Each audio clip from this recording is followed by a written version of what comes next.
she vanished from her own home without a trace, leaving behind her phone, her medication, and almost every personal belonging she needed to survive. Then came mysterious ransom messages, disturbing security footage, and an investigation filled with unanswered questions. This is the story of why nobody knows what happened to Nancy Guthrie.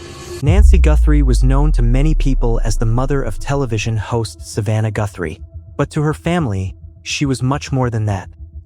After losing her husband many years earlier, Nancy spent decades raising her children and building a close relationship with her family. Even in her 80s, she continued living in the same Tucson, Arizona home where so many family memories had been made. Although she remained mentally sharp, her health had begun to slow her down. She relied on daily medication and had difficulty walking long distances because of chronic pain. Family members have said she could not simply wander away without anyone noticing. That detail would become one of the biggest reasons investigators believed something terrible had happened. On the evening before she disappeared, Nancy visited her daughter Annie and son-in-law for dinner. The evening was completely normal. They ate together, spent time talking, and enjoyed a quiet family night. Later, her son-in-law drove Nancy back to her home. Because walking had become difficult, he dropped her off near the garage entrance, where getting inside was much easier than using the front door. He watched until she safely entered the house before driving away. That was the last confirmed time anyone in her family saw Nancy alive. For several hours afterward, nothing seemed unusual. Then, during the early hours of the morning, strange events began appearing in the home's digital records. One security device unexpectedly went offline. Later, another connected device also lost its connection. Individually, these events might not have meant much. But after Nancy disappeared, investigators began looking at every minute of that night's timeline. The following morning, Nancy failed to join a planned virtual church service with a friend. That immediately raised concern. Her family went to check on her house, expecting perhaps that she had overslept or needed medical assistance. Instead, they found something much more alarming. Nancy was gone. Her purse remained inside the house. Her phone had not been taken. Her identification, medication, and other personal belongings were still there. Items that someone would normally take before leaving home had all been left behind. Family members quickly called emergency services. At first, they hoped she had suffered a medical emergency and had somehow been taken to a nearby hospital. But those hopes quickly faded. Investigators discovered signs that suggested this was far more serious than a missing person case. Authorities soon announced that they believed Nancy had not simply wandered away and that her disappearance was being investigated as a possible crime. That announcement marked the beginning of one of the most puzzling missing person investigations in recent memory. Once investigators realized Nancy had not left on her own, a massive search operation began. Officers, search and rescue teams, helicopters, drones, and specially trained dogs searched the desert surrounding her home. Volunteers joined the effort, hoping to find any clue that could explain where she had gone. But the area presented a huge challenge. Nancy lived in the Catalina foothills, where homes sit far apart on large pieces of land. At night, the neighborhood becomes extremely dark because of local efforts to reduce light pollution.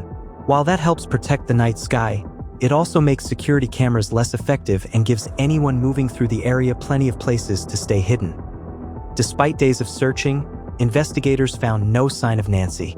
For a woman with limited mobility and no medication, every passing hour made the situation more serious. Only days after Nancy disappeared, local media received a disturbing message. The writer claimed to have kidnapped Nancy and demanded millions of dollars in Bitcoin. The message included details that were not widely known, including information about what Nancy had been wearing that night and other facts about her home.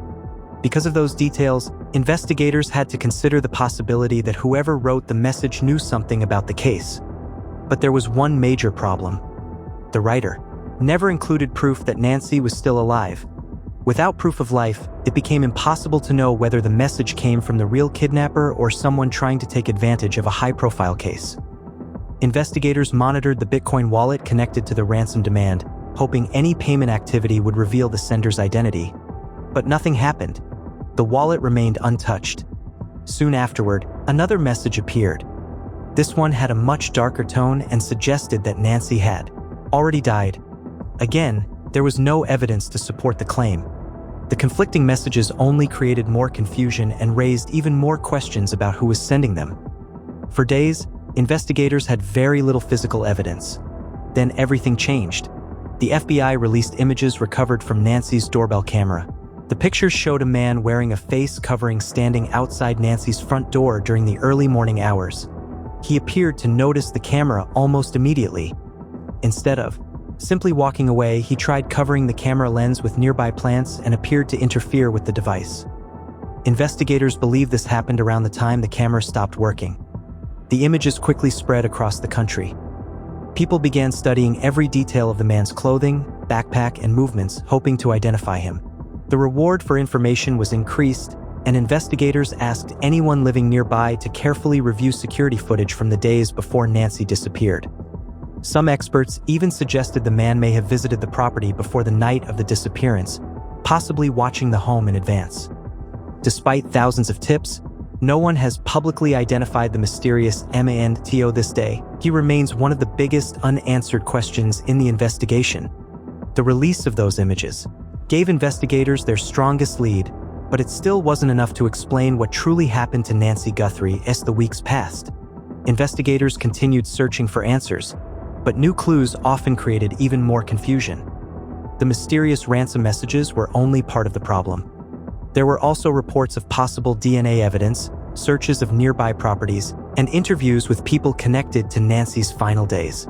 Family members, neighbors, and others who had recently been in contact with her were all questioned, which is standard procedure in major missing person investigations. Authorities also continued asking residents to review old security camera footage, believing the person responsible may have visited the neighborhood before Nancy disappeared. At the same time, investigators examined digital evidence from Nancy's home, hoping technology could reveal something that witnesses had missed. Despite months of work, no public breakthrough followed.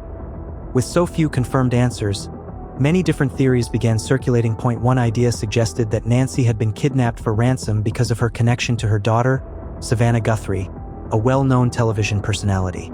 Supporters of this theory pointed to the ransom messages and the suspicious man captured on security footage.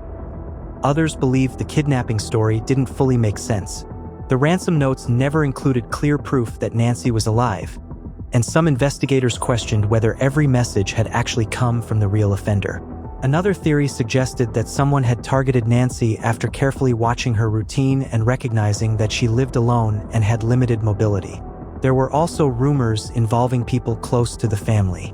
However, investigators publicly stated that Nancy's immediate family cooperated with the investigation, and reports indicated they had been cleared as suspects. Even so, online speculation continued, adding even more pain to a family already living through an unimaginable nightmare. Without arrests or definitive evidence, every theory remains exactly that, a theory. The biggest challenge is the lack of clear evidence explaining what happened after Nancy entered her home that night. There was no confirmed witness to the disappearance. The security camera only captured a suspicious person outside the house, not what happened inside. The ransom messages raised questions but failed to provide reliable proof. Searches across Arizona and nearby areas produced no confirmed trace of Nancy. Investigators have continued following leads, analyzing evidence, and asking for public assistance, but the mystery remains. Cases like this show just how difficult missing person investigations can become when critical evidence disappears during the very first hours.